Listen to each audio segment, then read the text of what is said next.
Boa tarde. Tribunais de todo o país estão se adequando para emitir autorização eletrônica de viagens nacionais e internacionais para crianças e adolescentes. Essa medida foi instituída pelo Conselho Nacional de Justiça.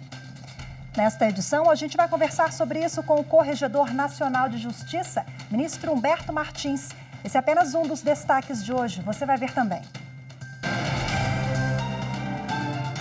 O plenário do Supremo Tribunal Federal deve começar a julgar hoje se dará prosseguimento ao inquérito que apura a divulgação de fake news e ataques a integrantes do Supremo. O partido Rede Sustentabilidade questiona a constitucionalidade da portaria do Supremo Tribunal Federal que determinou as investigações. Operação da Polícia Federal apura fraudes e desvio de recursos na compra de respiradores no estado do Pará. Governador Helder Barbalho é um dos alvos dos mandados de busca e apreensão.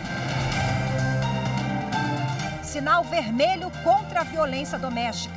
Campanha do CNJ facilita o pedido de socorro das vítimas e incentiva profissionais de farmácias a denunciarem o crime. A campanha quer garantir que, ao fazer a denúncia, a mulher não corra nenhum risco, já que este é um crime que dificilmente tem testemunhas.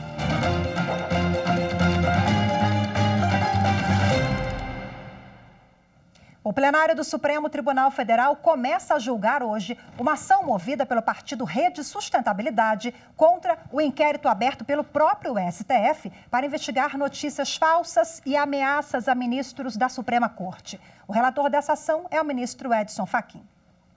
O partido Rede Sustentabilidade questiona a constitucionalidade da portaria do Supremo Tribunal Federal que determinou as investigações.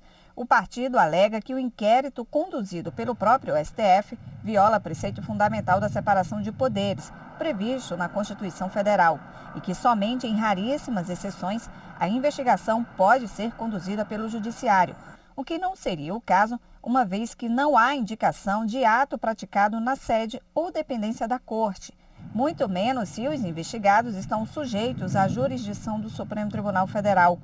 O inquérito das fake news foi aberto em março do ano passado pelo presidente do STF, ministro Dias Toffoli. Considerando a existência de notícias fraudulentas, conhecidas como fake news, denunciações caluniosas, ameaças e infrações revestidas de ânimos caluniante, difamante e injuriante que atingem a honorabilidade e a segurança do Supremo Tribunal Federal, de seus membros e familiares, resolve, como resolvido já está, nos termos do artigo 43 e seguintes do Regimento Interno, instaurar inquérito criminal para a apuração dos fatos e infrações correspondentes em toda a sua dimensão. Na portaria, ele afirmou que a decisão foi tomada considerando a existência de notícias fraudulentas, denunciações caluniosas, ameaças e infrações que atingem a honra e a segurança do Supremo Tribunal Federal, de seus membros e familiares, e considerando também que velar pela intangibilidade das prerrogativas do Supremo Tribunal Federal e dos seus membros é atribuição regimental do presidente da Corte. A investigação de ameaças contra magistrados tramita em segredo de justiça e é conduzida pelo ministro Alexandre de Moraes. Na ação movida pela rede, foram pedidas informações ao ministro Dias Toffoli, que publicou a portaria. Ele afirmou que o inquérito tem como objetivo identificar associações de pessoas formadas com o objetivo específico de praticar crimes contra os bens jurídicos da democracia e que as investigações ocorrem em segredo de justiça para garantir o sucesso dos trabalhos e preservar dados sensíveis de membros do tribunal e seus familiares. Em maio, a Rede Sustentabilidade apresentou pedido para desistir da ação e argumentou que, no decorrer das investigações, percebeu que o inquérito se converteu num dos principais instrumentos de defesa da democracia. Mas, na semana passada, o pedido foi negado pelo relator ministro Edson Fachin. Segundo ele, é vedada a desistência da ação direta, porque o interesse não é apenas do partido e, por isso, é indisponível. E quem traz agora mais detalhes sobre este julgamento é a nossa consultora jurídica da TV Justiça, Gisele Reis. Os ministros eles devem discutir sobre a possibilidade da atuação do Supremo Tribunal Federal como órgão investigador e também sobre limites da liberdade de expressão. As investigações elas estão sob sigilo e recentemente foi garantido aos investigados o acesso ao inquérito e eles devem manter esse segredo de justiça. O inquérito tem como finalidade apurar ilícitos penais. O objetivo é reunir elementos que venham esclarecer a prática de crimes como a divulgação de notícias falsas, ofensas, denunciações caluniosas e ameaças aos membros da Corte e também às instituições. Esses elementos, depois de avaliados pelo Ministério Público Federal, podem gerar a instauração de uma ação penal contra todos os envolvidos para que respondam nos termos da lei penal. O relator do inquérito das fake news é o ministro Alexandre de Moraes. Ele determinou que a Polícia Federal realizasse busca e apreensão na casa de diversas pessoas. Também determinou a quebra de sigilo bancário e fiscal e a oitiva de deputados estaduais e também de deputados federais.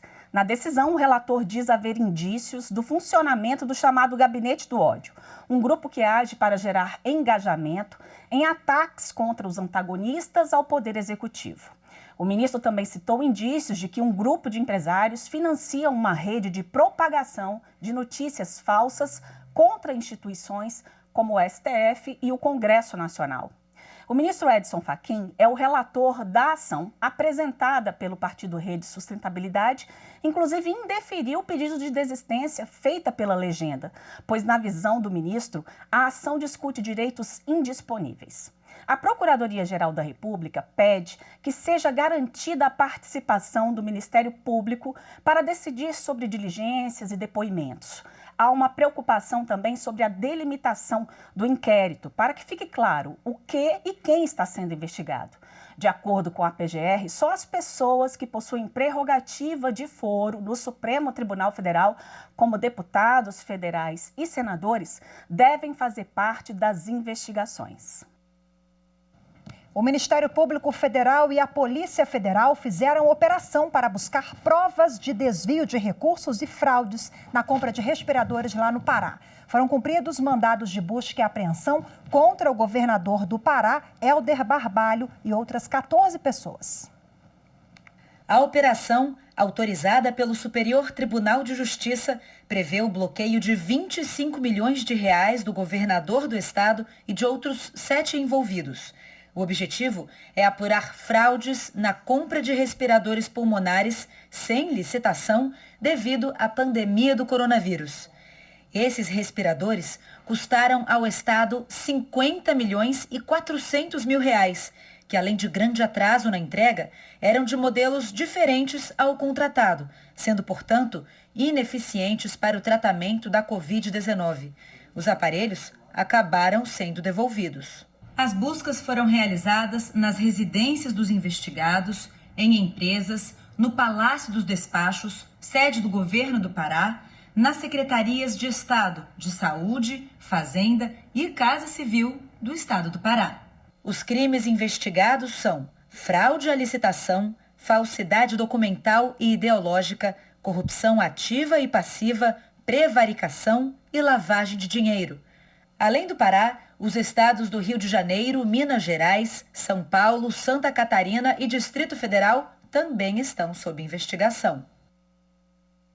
Bom, em nota, o governo do estado do Pará reafirma o compromisso de apoiar a Polícia Federal no cumprimento de seu papel. Informa ainda que o valor pago na entrada da compra dos respiradores foi ressarcido aos cofres públicos e que já existe um pedido de indenização por danos morais coletivos contra a empresa. Por fim, diz que o governador Helder Barbalho não é amigo do empresário e que ele também não sabia que os respiradores não funcionariam. A lei da ficha limpa existe há mais de 10 anos, mas somente em 2012 ela passou a ser aplicada. E você sabe quais as contribuições que ela trouxe? Confira agora na terceira e última reportagem da série sobre essa norma que é tão importante para o nosso país.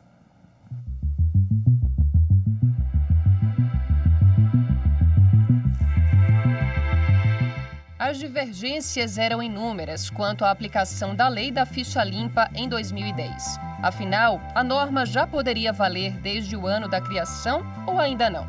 Bom, a Constituição Federal, no artigo 16, traz o princípio da anualidade ou da anterioridade da lei eleitoral. Ele prega que uma lei que altera o processo eleitoral só pode ser aplicada às eleições que ocorrem depois de um ano da data de vigência. Se eu permitisse uma lei imediata em alteração do processo eleitoral, eu poderia intervir no processo de uma forma negativa. Eu daria o poder àqueles que estão no jogo de alterar as regras do jogo. Essa é a lógica do princípio da anterioridade. E o Supremo Tribunal, no seu primeiro julgamento sobre a lei da ficha limpa, ele entendeu que era aplicável o princípio da anterioridade. Dessa forma, a lei da ficha limpa, apesar de ter sido criada antes das eleições gerais de 2010, só passou a ter validade para as eleições municipais de 2012. Para os especialistas, é possível fazer uma lista das contribuições dessa norma.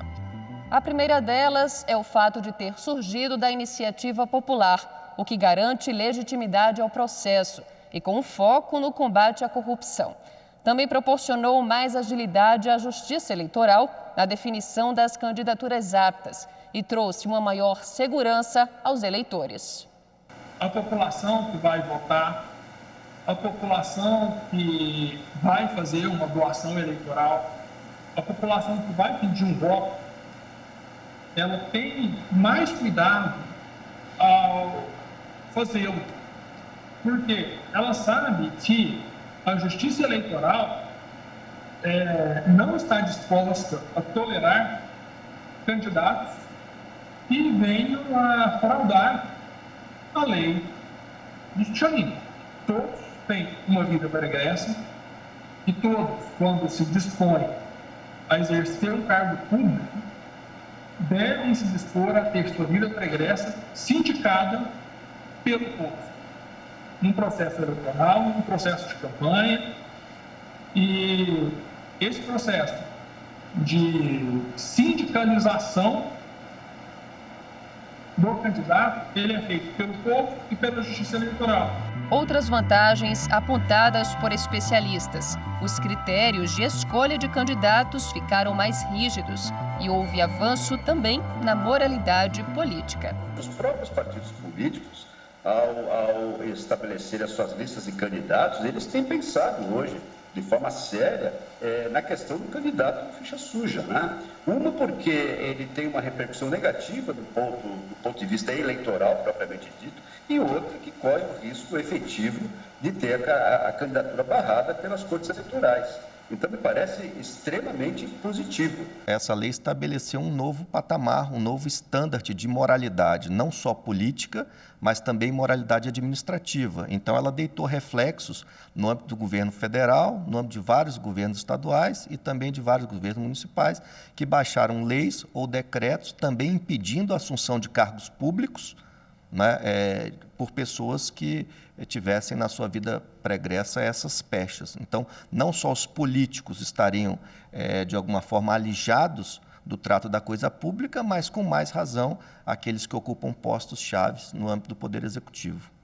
O fato de você poder afastar da vida pública por 8 anos pessoas que tenham sido condenadas por crimes relevantes contra a administração pública, contra a economia popular, ou que tiveram as suas contas rejeitadas, portanto, já revelaram uma certa inaptidão para o desempenho da função pública, eu acho que certamente aumenta, sim, a credibilidade da política. E veja no próximo bloco, o Conselho Nacional de Justiça permite que a autorização de viagens de crianças e adolescentes seja emitida pela internet. A gente volta rapidinho, não saia daí.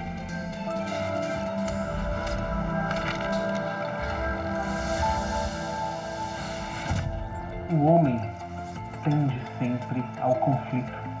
E a Constituição garante instrumentos de pacificação social. Por isso é tão importante que nós defendamos a nossa Constituição.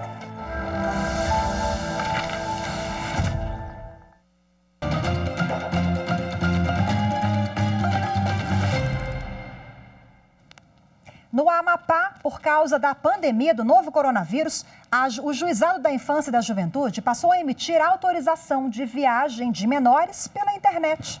O tribunal segue as orientações da Corregedoria Nacional de Justiça, que na semana passada regulamentou a prática. A selfie foi para guardar na lembrança a primeira vez que Adam, de 15 anos, viajou sozinho. Ele foi de Macapá, no Amapá, até Belém do Pará e precisou de uma autorização da Justiça para isso. O pai do adolescente conseguiu resolver tudo sem sair de casa. Eu posso avaliar que esse tipo de serviço ele é muito proveitoso. Nós estamos passando por uma condição em que no estado do Amapá, através desse período de quarentena, os profissionais judiciários são bem competentes nesse serviço. Por causa da pandemia, o Juizado da Infância e da Juventude de Macapá tem emitido autorizações de viagens para crianças e adolescentes pela internet. O documento é encaminhado aos pais e também diretamente para o e-mail da companhia aérea e da empresa de ônibus. Essa é uma forma de comprovar que a autorização é verdadeira. As informações são validadas por chamada de vídeo. Ele vai para onde? Ele vai para São Paulo. São Paulo. Com a minha esposa. Mas ela está lá, é? Está lá em São Paulo, é. Nós criamos um acordo, com as empresas aéreas, as 3 que estão operando aqui no estado. Toda solicitação de viagem será encaminhada a eles por meio de um e-mail oficial. Então, toda vez que nós devolvemos uma autorização para o requerente, ela vai com cópia para a empresa aérea ao qual eles vão viajar. Assim, eles podem conflitar os documentos para ver se de fato foi elaborado, foi feito pelo Juizado da Infância. A emissão virtual de autorização de viagem foi regulamentada recentemente pela Corregedoria Nacional de Justiça do CNJ. A ideia é dar mais agilidade e segurança aos processos nas varas da infância e da juventude de todo o país. Samara também conseguiu emitir a autorização para que o filho voltasse sozinho de Goiânia a Macapá e gostou do serviço. Graças a Deus deu tudo certo, eu só tenho a agradecer o serviço de vocês. Vocês foram uma pessoa que me ajudaram muito, eu agradeço muito. Bom, e a gente agora continua neste assunto, conversando ao vivo por Skype com o Corregedor Nacional de Justiça, o ministro Humberto Martins. Ministro, boa tarde. Muito obrigada por conversar com a gente aqui na TV Justiça. Nós é que agradecemos e boa tarde. Bom, nós acompanhamos agora na reportagem que, em virtude da pandemia, os tribunais de todo o país eles vêm se adaptando à excepcionalidade para manter o serviço em pleno funcionamento. Qual a orientação da Corregedoria aos tribunais em relação a essas demandas, ministro? Com relação a essas demandas, a Corregedoria Nacional de Justiça editou diversos atos normativos, no sentido de que o judiciário possa atuar permanentemente, mesmo em trabalho remoto, mas em favor dos questionamentos da população e da sociedade. Inclusive, com relação ao funcionamento também dos cartórios brasileiros, nós garantimos, tanto para a saúde dos delegatários, colaboradores e da população, que eles prestem um atendimento de forma eletrônica, através de provimentos que dão poderes aos cartórios para que as pessoas não se desloquem e tenham seus documentos recebidos de uma forma rápida e continuada. Ou seja, nós autorizamos a prestação de trabalho remoto, inclusive estabelecendo o plantão presencial em benefício do cidadão, que é o instrumento maior da cidadania por parte do Poder Judiciário. Ministro, recentemente a Corregedoria também instituiu uma normativa sobre autorização de viagem de menores por meio do sistema de atos notariais eletrônicos, que é o e-notariado. Como é que vai funcionar na prática esse procedimento e o que diferencia ele dos demais? Nós baixamos alguns provimentos, esse foi um dos últimos, em que nós autorizamos, através da autorização eletrônica de viagem, que é um grande avanço, é um serviço que é disponibilizado ao cidadão por meio da plataforma e-notariado, que significa eletrônico notariado, disciplinada, repito, pela Corregedoria Nacional de Justiça. O interessado em obter essa autorização eletrônica de viagem, acessará o sistema e-notariado sem custo algum, sem custo extra, pelo uso do sistema. E se não possuir certificado digital, o tabelião responsável pela emissão deste documento emitirá de forma gratuita um certificado digital notarizado ao interessado, que será utilizado apenas na plataforma. O tabelião de nota, também quero deixar claro para a sociedade, realizará uma videoconferência para acolher o consentimento das partes e outras informações que entender necessária à emissão dessa autorização. Como todos nós estamos vendo, o acesso é simples e tudo para facilitar a vida do cidadão brasileiro, principalmente quando nós estamos em isolamento, e para garantir a saúde de cada um, porque a saúde neste momento é o bem maior, é o bem principal, a saúde e a vida das pessoas, e em particular daqueles que querem o acesso com relação aos seus direitos. Ministro, o uso da tecnologia em procedimentos que antes só eram feitos por meios presencialmente, né? Essa tecnologia veio para ficar. Na avaliação do senhor, a Corregedoria pode instituir de vez serviços virtuais a partir de agora? O uso da tecnologia, ele veio neste momento que todos nós estamos vivendo, na sua grande maioria, em isolamento, na defesa da saúde contra o vírus da coronavírus. Então, na verdade, nós baixamos provimento, possibilitando de que todas essas pessoas que quisessem ter acesso ao judiciário ou receber uma resposta do judiciário brasileiro fosse de forma remota, através de trabalho remoto. Mas, passada a pandemia, se Deus quiser, ela irá passar, porque Deus está no comando do tempo e de todas as coisas, voltará à normalidade. E não vamos deixar de ter também o atendimento presencial, o atendimento virtual, o atendimento através de ferramenta eletrônica é de grande utilidade, está dentro da época da modernidade, vai ser cada dia mais avançado, mas não podemos também perder o contato presencial com as pessoas, porque esse contato presencial demonstra muito mais calor humano e, sobretudo, sentir na área do judiciário os advogados com os juízes, as partes com os juízes, o sentimento para a melhor distribuição da justiça, porque o contato pessoal também é muito importante, principalmente no campo do judiciário brasileiro. Ok. Corregedor Nacional de Justiça, conversei ao vivo aqui com o ministro Humberto Martins. Muitíssimo obrigada mais uma vez pela disponibilidade do senhor. Uma boa tarde. Nós aqui agradecemos. Boa tarde. E você vai ver no próximo bloco: campanha incentiva profissionais de farmácias a denunciarem violência doméstica que clientes pedem ajuda lá na farmácia. A gente conta daqui a pouquinho essas e outras notícias. Já voltamos, até já.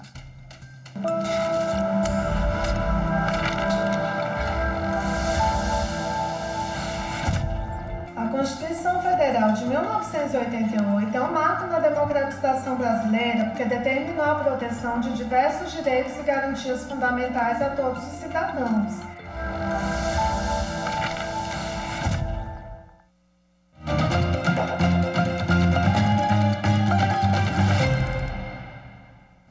O Tribunal Superior Eleitoral retomou o julgamento de duas ações de investigação judicial eleitoral contra o presidente da República, Jair Bolsonaro, e o vice Hamilton Mourão. O ministro Edson Fachin apresentou o voto vista na sessão desta terça-feira. Antes de votar sobre a participação de Bolsonaro e Mourão em ataques feitos a uma página do Facebook durante a campanha eleitoral de 2018, o ministro Fachin analisou uma questão preliminar. Para o magistrado, o TSE deveria permitir uma nova rodada de produção de provas. Extraio a possibilidade e mesmo a necessidade de atender ao direito de produção de prova pericial nos presentes autos, como elemento indispensável à pretensão dos investigantes de demonstrar ou não a existência de vínculo objetivo ou subjetivo entre o perpetrador da conduta que ora se rotula abusiva e os investigados. O posicionamento do ministro Fachin nessa questão foi contrário ao voto do relator, ministro Og Fernandes. Para o ministro Og, não há necessidade de mais provas serem produzidas. Consta dos autos que no âmbito da Polícia Federal não há investigação em andamento, já que o Ministério Público Eleitoral pediu o arquivamento por não vislumbrar prática de crime eleitoral, o que foi determinado, inclusive, pela juíza da 41ª Zona Eleitoral. O ministro Alexandre de Moraes pediu vista do processo. Sinal vermelho contra a violência doméstica. Uma campanha lançada hoje pela Associação dos Magistrados Brasileiros, o Conselho Nacional de Justiça e a Anvisa busca facilitar as denúncias das vítimas. Os casos de agressões e feminicídios no país aumentaram bastante durante o período de isolamento social. Este simples gesto pode salvar vidas. A campanha Sinal Vermelho contra a Violência Doméstica quer auxiliar as vítimas e orientar profissionais de 10 mil farmácias de todo o país para que, ao ver as mulheres fazendo este sinal, quem estiver do outro lado do balcão faça denúncia. Em março e abril deste ano, as denúncias de violência doméstica feitas pelo Disque 180 do governo federal aumentaram 34%. Já o número de feminicídios cresceu 22%, de acordo com o Fórum Brasileiro de Segurança Pública. Um dos motivos para o aumento nos casos de violência doméstica é a quarentena provocada pela pandemia do coronavírus. A campanha quer garantir que, ao fazer a denúncia, a mulher não corra nenhum risco, já que este é um crime que dificilmente tem testemunhas. Caso a mulher sinta necessidade de deixar o local, basta que você anote o seu endereço e o seu nome completo. Você, farmacêutico ou atendente, não tem responsabilidade de figurar como testemunha da ocorrência. Você é apenas comunicante. Fica aí o alerta, viu? O Jornal da Justiça de hoje fica por aqui. Para você, uma ótima tarde. Muito obrigada pela sua companhia. Tchau, tchau.